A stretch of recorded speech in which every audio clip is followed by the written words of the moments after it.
Au nom du Père et du Fils et du Saint-Esprit, ainsi soit-il. Notre Père qui êtes aux cieux, que votre nom soit sanctifié, que votre règne arrive, que votre volonté soit faite sur la terre comme au ciel. Donnez-nous aujourd'hui notre pain de chaque jour. Pardonnez-nous nos offenses, comme nous pardonnons à ceux qui nous ont offensés. Et ne nous laissez pas succomber à la tentation, mais délivrez-nous du mal, ainsi soit-il. Saint Pie X, au nom du Père et du Fils et du Saint-Esprit, ainsi soit-il. Alors, nous abordons aujourd'hui une autre encyclique de Saint Pie X qui s'intitule Erent Animo. C'est une exhortation de Saint Pie X au clergé catholique. Comment doivent être les prêtres dont l'Église a besoin? Alors vous allez me dire, mais en quoi ça nous concerne? Eh bien, ça vous concerne au premier chef, d'abord dans vos prières pour les prêtres, pour qu'ils accomplissent ce que Saint Pie X va présenter. Et puis c'est une exhortation qui était publique, que tout le monde peut lire, tout le monde peut entendre. Alors, on m'a posé la question la dernière fois, qu'est-ce que voulait dire Erent Animo? Ça veut rien dire. Ce sont les premiers mots, les deux premiers mots. Erent Animo penitus suntque plena formidinis. Elles sont profondément enracinées dans notre esprit. Voilà. Donc c'est les deux premiers mots de l'encyclique, simplement. J'ai complètement oublié de vous donner la date de cette encyclique, mais je vous donnerai ça la prochaine fois. Alors, tout d'abord, dans une introduction, Saint Pie X expose le motif de cette exhortation. Il rappelle d'abord l'épître de Saint Paul aux Hébreux. Il veille sur vos âmes comme devant en rendre compte.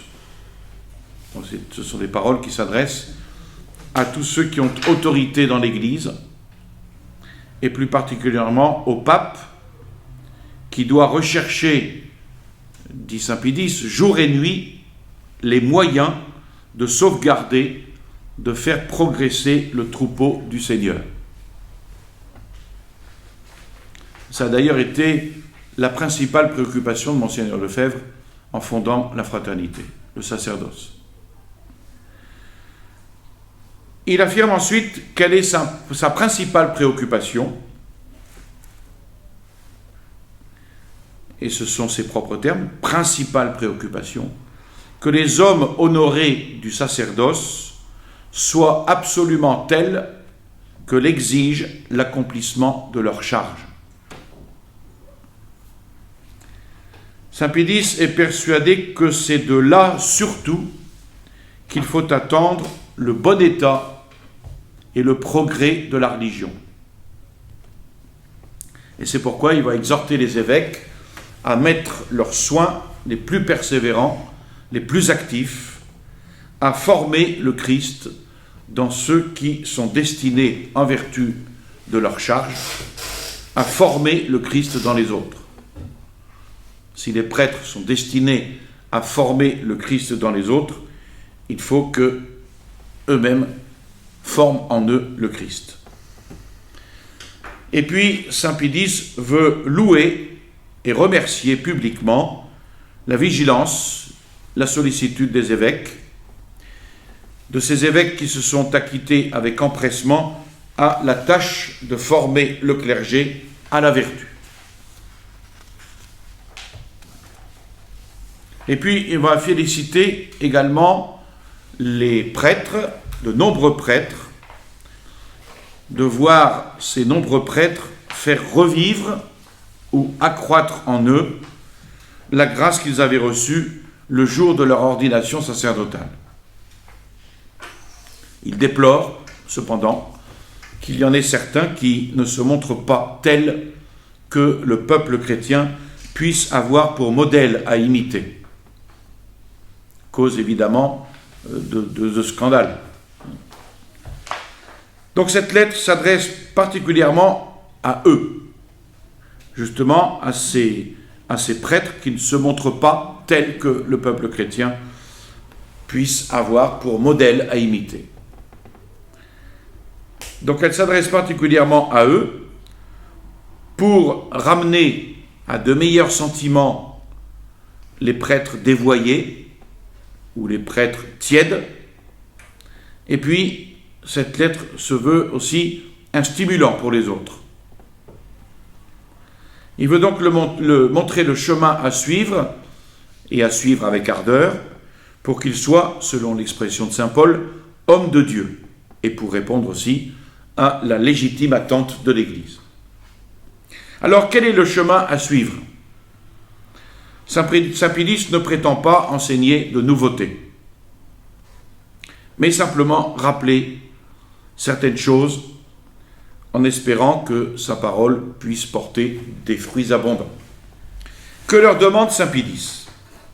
Il leur demande ce que saint Paul écrivait aux Éphésiens: « Renouvelez-vous dans votre esprit et revêtez l'homme nouveau, créé selon Dieu, dans une justice et une sainteté véritables. » Et c'est le plus beau présent qu'il puisse offrir.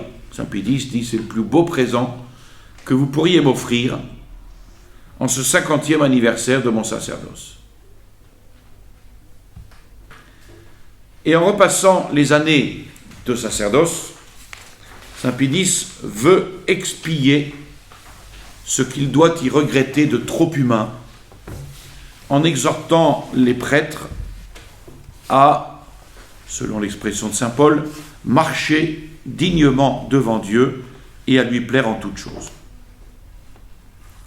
Donc, par cette exhortation, le pape n'entend pas seulement défendre leurs intérêts à ses prêtres, mais aussi les intérêts des nations catholiques, les uns ne pouvant en aucune façon être séparés des autres. On ne peut pas espérer une chrétienté, une nation catholique, si on a des prêtres qui ne remplissent pas leurs devoirs. Il y a une relation évidente. À clergé catholique, profondément catholique, à clergé saint, vertueux, répond une société catholique. Pourquoi? Parce que le prêtre est tel qu'il ne peut pas être bon ou mauvais pour lui seul. Ça, c'est important. Le prêtre est tel qu'il ne peut pas être bon ou mauvais pour lui seul.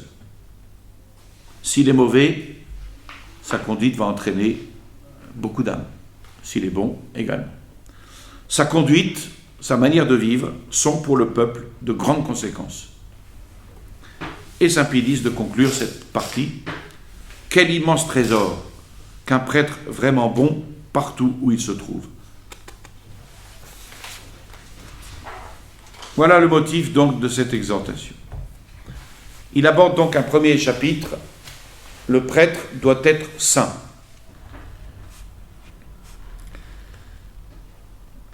Pour que vous le soyez également, parce que ça ne suffit pas de dire on veut des prêtres saints. Il faut l'être aussi soi-même. Alors, qu'est-ce que ça veut dire? D'abord, lumière du monde et celle de la terre. Saint Pilice commence donc cette exhortation par un appel à la sainteté de vie du prêtre.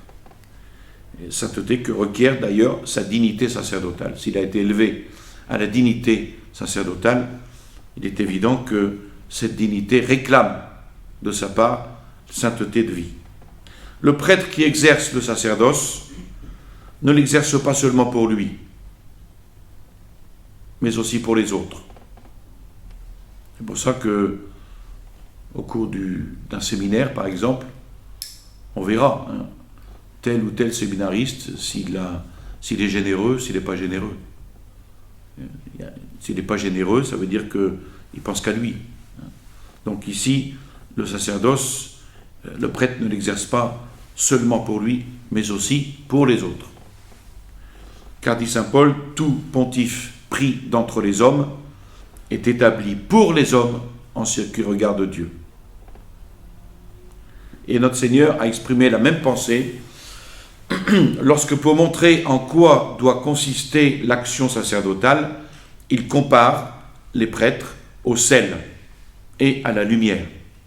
Le prêtre est donc la lumière du monde et le sel de la terre. Le sel, étant ce qui donne du goût aux aliments.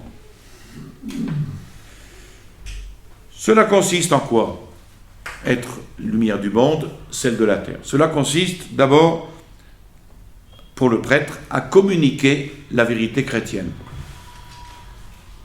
Communiquer, non pas l'inventer, mais la communiquer.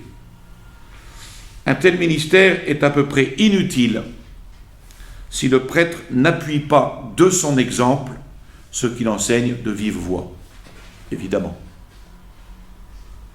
Sinon, ceux qui l'écoutent pourront dire alors, injurieusement, il est vrai, mais non sans raison, ils font profession de connaître Dieu et ils le renient par leurs actes.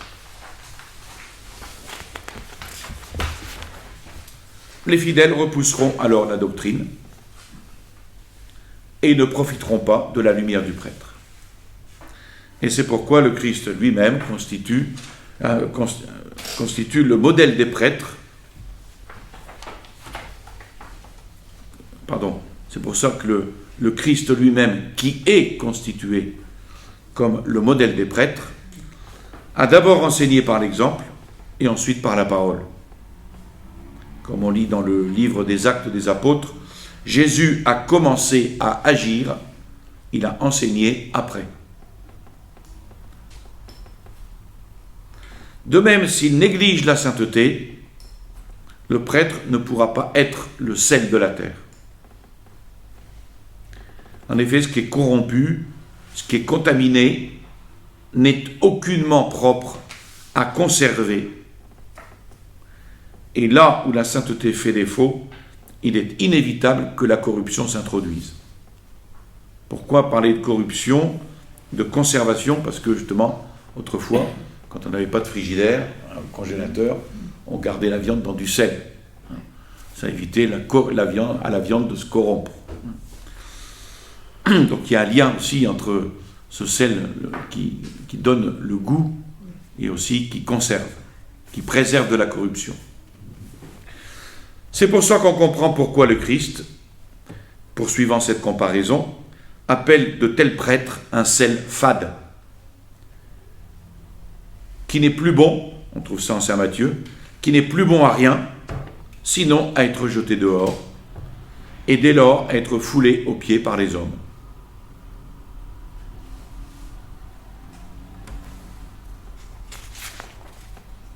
Donc, lumière du monde, celle de la terre. Ensuite, dispensateur des mystères de Dieu. Voilà des vérités certaines, et d'autant plus certaines que le prêtre n'accomplit pas les fonctions sacerdotales en son nom propre, mais au nom de Jésus-Christ. Sa petite personne, on n'en a rien à faire. Et c'est ce que dit saint Paul aux Corinthiens, ainsi que l'homme nous considère comme les ministres du Christ et les dispensateurs des mystères de Dieu. Il n'est pas demandé autre chose. C'est donc pour le Christ que nous remplissons les fonctions d'ambassadeurs. Et c'est aussi pour cette raison que le Christ a placé ses prêtres au nombre de ses amis, au nombre de ses amis et non pas de ses serviteurs. C'est ce qu'on trouve dans Saint Jean. Je ne vous appellerai plus serviteur, mais je vous ai appelé ami, parce que tout ce que j'ai appris de mon Père, je vous l'ai fait connaître, je vous ai choisi et constitué pour que vous alliez et que vous portiez du fruit. Donc le prêtre doit remplir le rôle du Christ. Et la mission qu'il lui donne, ce prêtre doit l'accomplir en prenant pour but tout ce qu'il s'est proposé. Le prêtre est donc tenu, en qualité d'ami, de conformer ses sentiments à ceux de notre Seigneur Jésus-Christ. Et non pas de conformer ses sentiments à ceux du monde, par exemple. Et envoyé par lui, il doit gagner l'esprit des hommes, non pas pour lui, mais pour Jésus-Christ. Il doit gagner l'esprit des hommes à ses doctrines, à la doctrine catholique, à la loi divine, en commençant d'abord par les observer lui-même. C'est à lui d'abord d'observer la doctrine catholique, et d'observer la loi divine. Et en tant que participant à son pouvoir de délier les âmes du péché, il a l'obligation de faire tout ce qui est en son pouvoir pour se préserver lui-même du péché.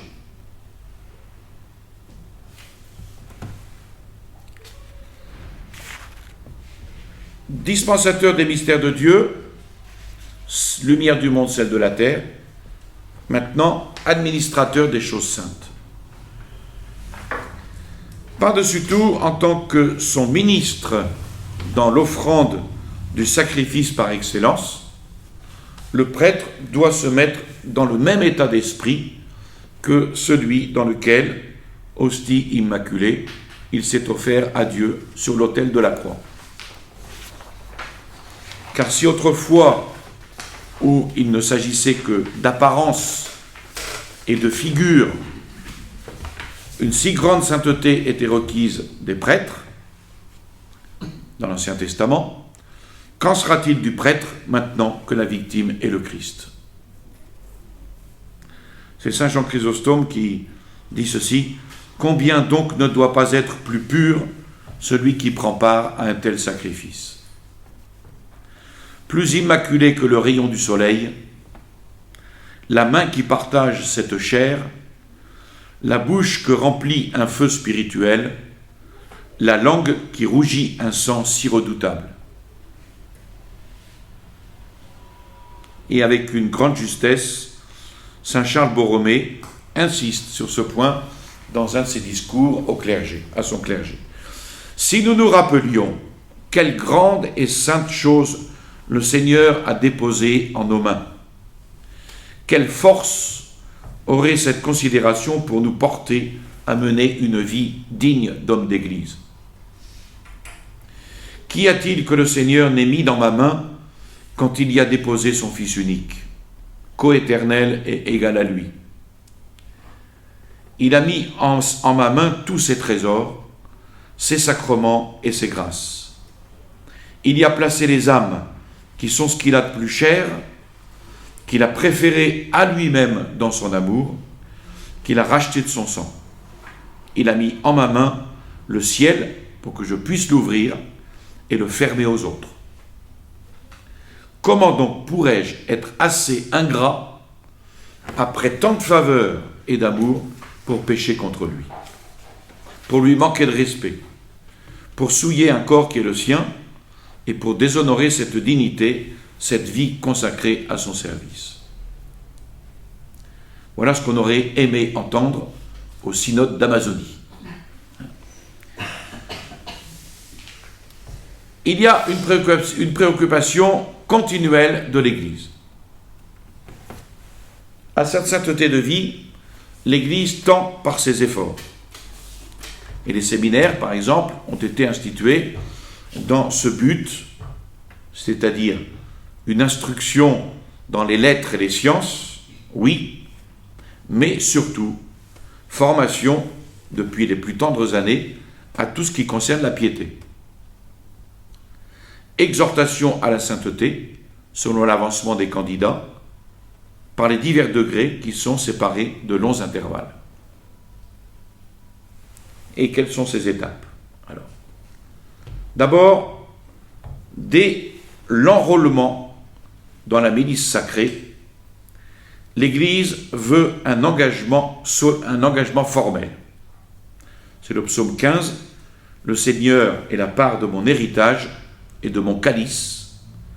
C'est vous, Seigneur, qui me rendez mon héritage. » Et Saint Jérôme qui commente ainsi: « Par ces paroles, le clerc, c'est-à-dire celui qui fait partie du clergé, est averti que celui qui est lui-même la part du Seigneur,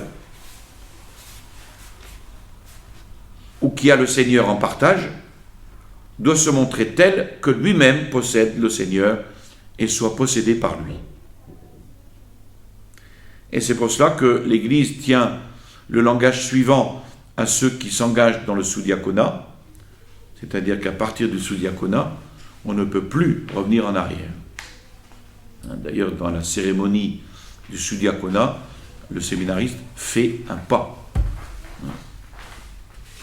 qui montre bien qu'il a fait le pas. Et là, il sera ordonné diacre et prêtre. Donc jusqu'au sous-diaconat, il pourrait revenir en arrière. C'est-à-dire à peu près 4 ans, 5 ans, 4 ans. Et c'est pour cela que l'Église tient ce langage à ceux qui vont être promus au sous-diaconat. Vous devez considérer attentivement et à plusieurs reprises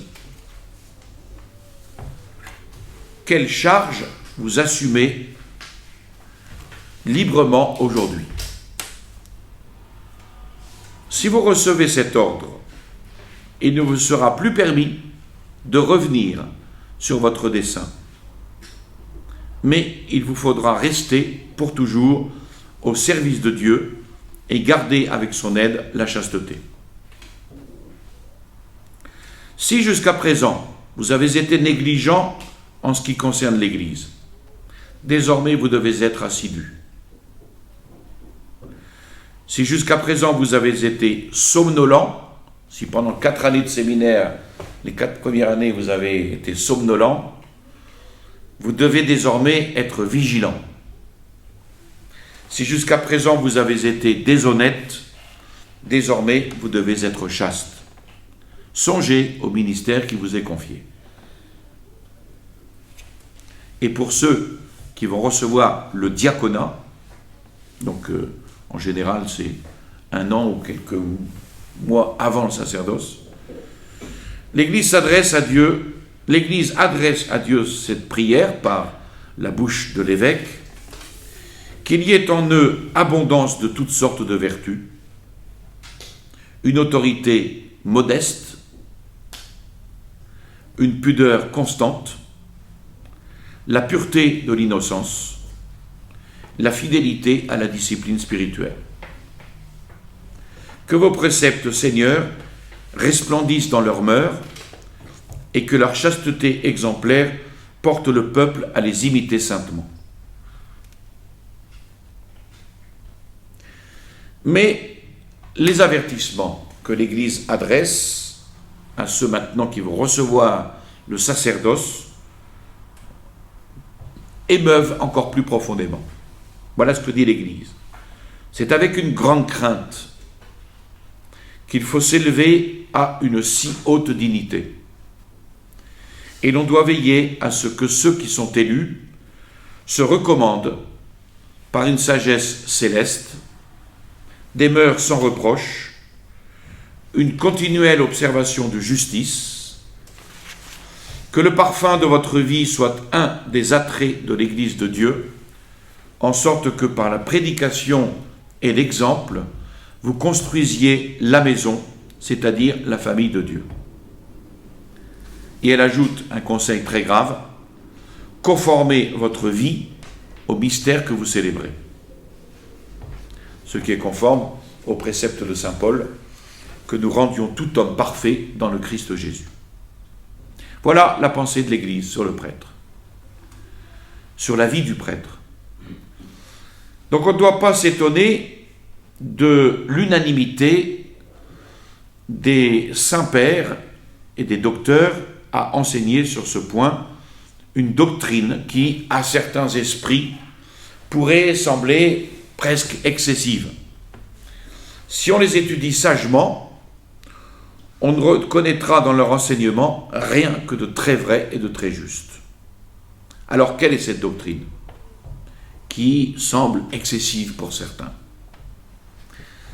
Entre le prêtre et un honnête homme quelconque, comme vous tous, il doit y avoir autant de différence qu'entre le ciel et la terre. Et pour cette raison, le prêtre doit prendre garde que sa vertu soit exempte de tout reproche. Non seulement, bien sûr, en matière grave, mais encore en matière légère. Et c'est ainsi que le Concile de Trente avertit les clercs de fuir, je cite, même les fautes légères, parce que commises par eux, elles seraient très graves. Entendu ici, elles seraient très graves pour le peuple chrétien. Elle serait un contre-exemple. Oui, comme il le dit, elle serait très grave, non pas en elle-même, c'est-à-dire mortelle, mais eu égard à celui qui les commettrait. Voilà. Après avoir vu le motif de cette exhortation, en premier point. En deuxième point, le prêtre doit être saint. Alors maintenant, en troisième point, en quoi consiste cette sainteté ? D'abord, l'abnégation de soi. C'est pour ça que c'est un point particulier qu'un supérieur de séminaire observe sur les séminaristes.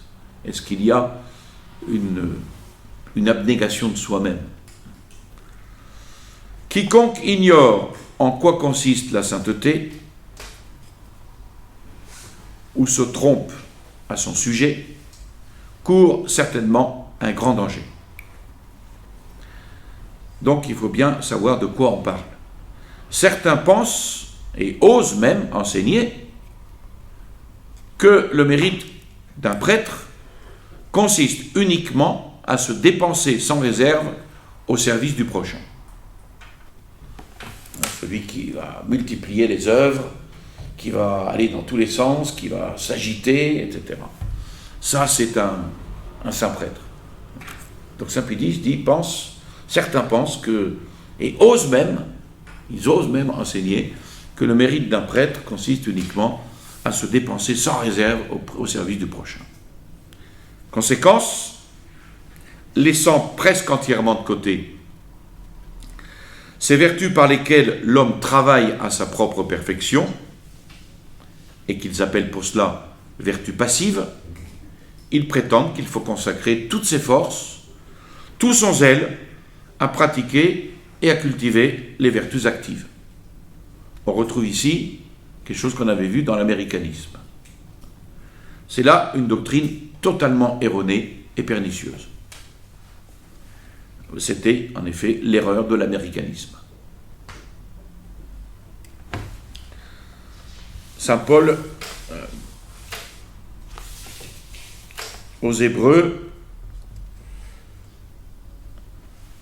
pour prétendre qu'il y a des vertus chrétiennes plus appropriées que d'autres à certaines époques, il faudrait oublier les paroles de Saint Paul, qui sont celles-ci.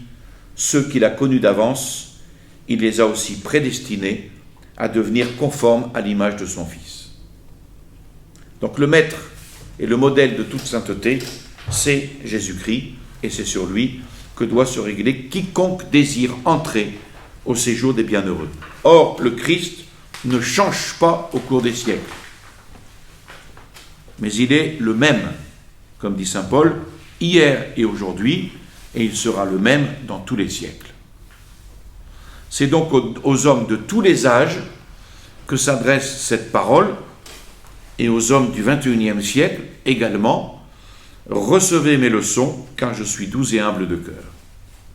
Et c'est à tous les temps que le Christ se montre à nous obéissant jusqu'à la mort. Elle vaut pour tous les temps cette maxime de l'apôtre: ceux qui sont au Christ ont crucifié la chair avec ses vices et ses convoitises. Ça, c'était valable du temps de saint Paul, et c'est toujours valable aujourd'hui. Donc ces enseignements, bien sûr, s'adressent à tous les fidèles, pas seulement aux prêtres, mais ils concernent plus immédiatement les prêtres. Parce que dans leur zèle apostolique, ils doivent s'appliquer spécialement à pratiquer ces vertus comme les pratiquaient les saints des temps passés. Quelles vertus ? Humilité, obéissance, tempérance. Vertus qu'ils pratiquaient et grâce auxquelles ils furent puissants en œuvre et en parole, parce que si les œuvres de ces saints étaient puissantes et si les paroles de ces saints étaient puissantes, c'est qu'elles étaient mues par les vertus, comme l'humilité, l'obéissance, la tempérance, et pour le plus grand profit de la religion, certes, mais aussi de la société civile.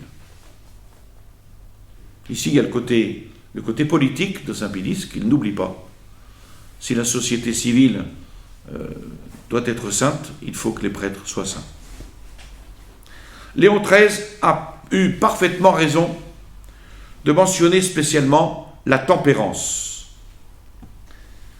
En langage évangélique, c'est le renoncement. Car c'est surtout dans cette vertu du renoncement que réside la force, la puissance, l'efficacité de tout ministère apostolique sacerdotal. Si un prêtre est renoncé à lui-même, eh bien, il sera fort, il sera puissant, il sera efficace. En négligeant cette vertu du renoncement, donc cette vertu de la tempérance, le prêtre commet tout ce qui dans ses mœurs est de nature à offenser les yeux et les âmes des fidèles. Donc il ne peut pas espérer l'honnêteté des mœurs chez les fidèles si lui-même se laisse aller à une certaine négligence dans ce domaine. En effet, si on travaille en vue d'un gain misérable, si on se mêle aux affaires séculières, si on brigue les premières places, si on dédaigne les autres, si on s'attache à la chair et au sang, si on cherche à plaire aux hommes, si on compte sur les paroles persuasives de la sagesse humaine. Ici, il examine tous les défauts qu'on pourrait trouver chez un prêtre. Travailler en vue d'un gain misérable, qui sera toujours misérable, se mêler aux affaires séculières, c'est-à-dire mêle-toi de tes oignons. Si on brigue les premières places, c'est le prêtre les prêtres carriéristes.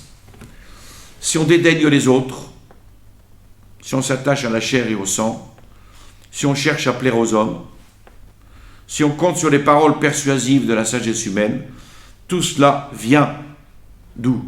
Eh bien, vient de ce qu'on néglige le précepte du Christ, vient de ce qu'on rejette la condition posée par lui. Quelle est cette condition? Si quelqu'un veut me suivre, qu'il se renonce à lui-même. Ça, c'est le premier point. Donc, en quoi consiste la sainteté? Premier point, l'abnégation de soi-même. Deuxième point, rechercher la sainteté des autres. Saint Pédis ici avertit le prêtre qu'en fin de compte, ce n'est pas pour lui qu'il doit se sanctifier. Pour être bien. Je me sanctifie, moi, dans mon petit coin, pour être bien. C'est pas pour moi que je me sanctifie. C'est pas pour lui que le prêtre se sanctifie. Il est l'ouvrier que le Christ est venu louer pour sa vigne. Et c'est à lui qu'il appartient d'arracher les herbes folles. C'est à lui qu'il appartient de semer des herbes utiles. C'est à lui qu'il appartient d'arroser, de veiller à ce que l'homme ennemi ne vienne pas semer l'ivraie sur le bon grain. Donc c'est lui le bon jardinier. Le prêtre doit donc dès lors prendre garde qu'un souci inconsidéré de sa perfection intime ne l'entraîne à omettre quelques devoirs de sa charge, se rapportant au bien du prochain. Allô, monsieur l'abbé, est-ce que vous pouvez venir voir un mourant? C'est assez pressé parce que dans quelques heures, il risque d'y passer. Ah ben non, vous comprenez, moi, je dois finir mon rosaire et puis, ben voilà, donc ça passera après. Hein. C'est ma sanctification personnelle qui passe avant. Donc, il omet quelques devoirs de sa charge dans un souci inconsidéré de sa perfection. Donc, quels sont les devoirs de sa charge? Omettre la prédication de la parole de Dieu. Il va se lancer dans une diatribe pour l'accueil des migrants, par exemple. Ça n'a rien à voir avec la parole de Dieu. Omettre les confessions à entendre. Omettre l'assistance des malades, principalement des moribonds. Omettre l'instruction religieuse des ignorants. Au moins, vous ne pourrez pas m'accuser de ça. Omettre la consolation des affligés. Excusez-moi de vous prendre pour des ignorants. un peu exagéré. Omettre la consolation des affligés, omettre le retour des égarés, omettre l'imitation parfaite du Christ qui, comme dit le livre des Actes, qui passait en faisant le bien et en guérissant tous ceux qui étaient tourmentés par le démon.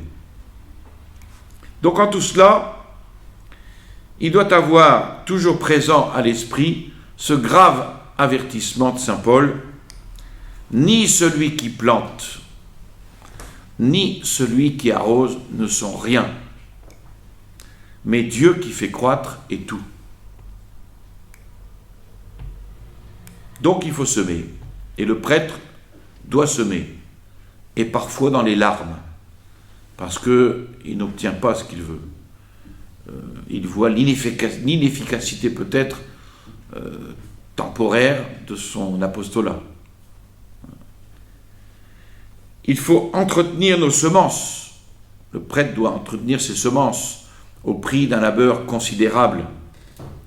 Mais la germination et les fruits qu'on en attend, tout cela ne dépend que de Dieu, ne dépend que de son secours tout-puissant. De plus, il importe de bien considérer que les hommes ne sont que des instruments dont Dieu se sert pour le salut des âmes. Donc, comme tout instrument, il faut que le prêtre soit apte à être manié par Dieu. Et de quelle manière ? Eh bien, Dieu n'est nullement déterminé par nos qualités. Dieu n'est nullement déterminé par nos qualités naturelles, par nos qualités acquises, à utiliser notre concours en vue de l'extension de sa gloire.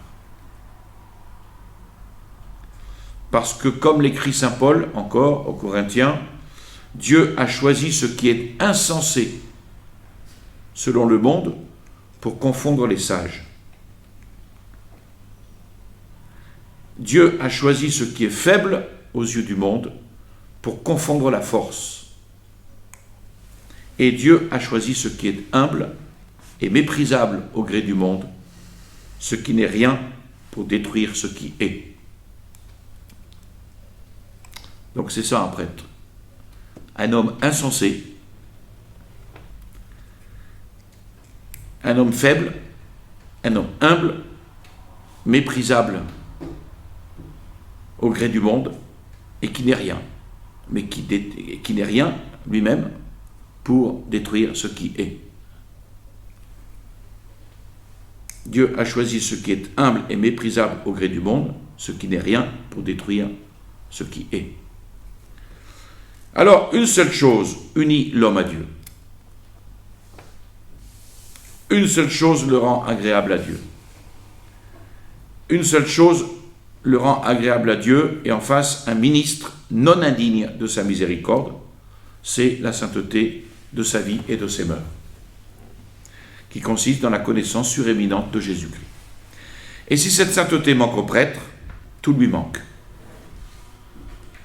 Car sans elle, même l'habileté pratique et le savoir-faire, et on en trouve chez beaucoup de prêtres, même les trésors d'une science remarquable sont fréquemment la source de préjudices déplorables. Donc si un prêtre est très habile, a beaucoup de savoir-faire, a une science remarquable, mais qui n'a pas la sainteté, eh bien, il sera souvent la source de préjudices déplorables. Mais un homme profondément saint, fût-il le dernier de tous, peut entreprendre et mener à bonne fin pour le salut du monde une quantité d'œuvres merveilleuses. On l'a vu chez tous les saints prêtres qui nous ont précédés. Donc vous pouvez exiger de vos prêtres qu'ils soient des saints prêtres, mais attention, pas tout de suite, d'un coup. Il faut prier pour eux. Ne soyez pas non plus trop exigeants, même s'il faut l'être un peu. Il y eut en tout temps de nombreux témoignages, comme le saint curé d'Ars par exemple. La sainteté seule rend telle que l'exige leur vocation divine, c'est-à-dire des hommes crucifiés au monde, auxquels le monde soit crucifié,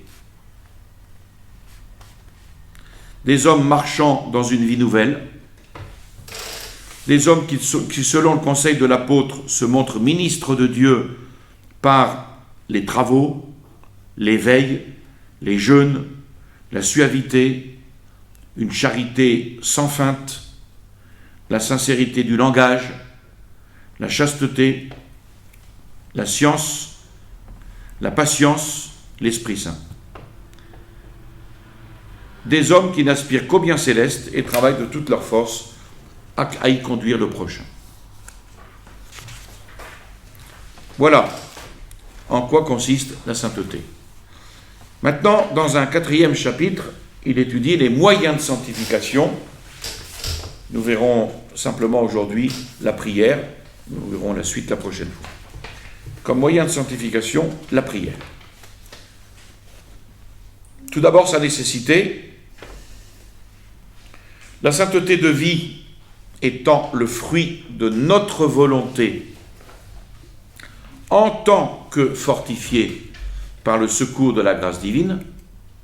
Chaque mot est important parce que la sainteté de vie n'est pas le fruit de la volonté, tout court, c'est le fruit de la volonté en tant que fortifiée par le secours de la grâce. Dieu a pourvu lui-même abondamment à ce que le don de sa grâce ne nous fît jamais défaut et ne fît jamais défaut aux prêtres. Ce qui est logique.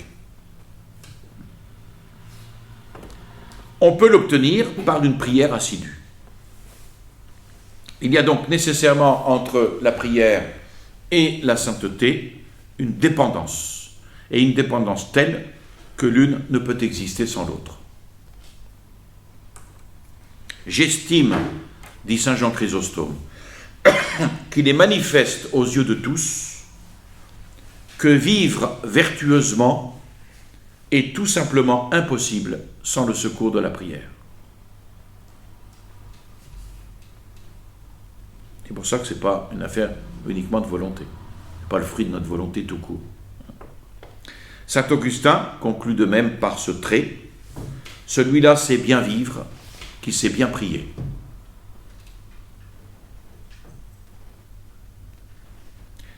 Et notre Seigneur, bien sûr, a fermement inculqué ses enseignements dans ses exhortations fréquentes, et puis surtout par ses exemples.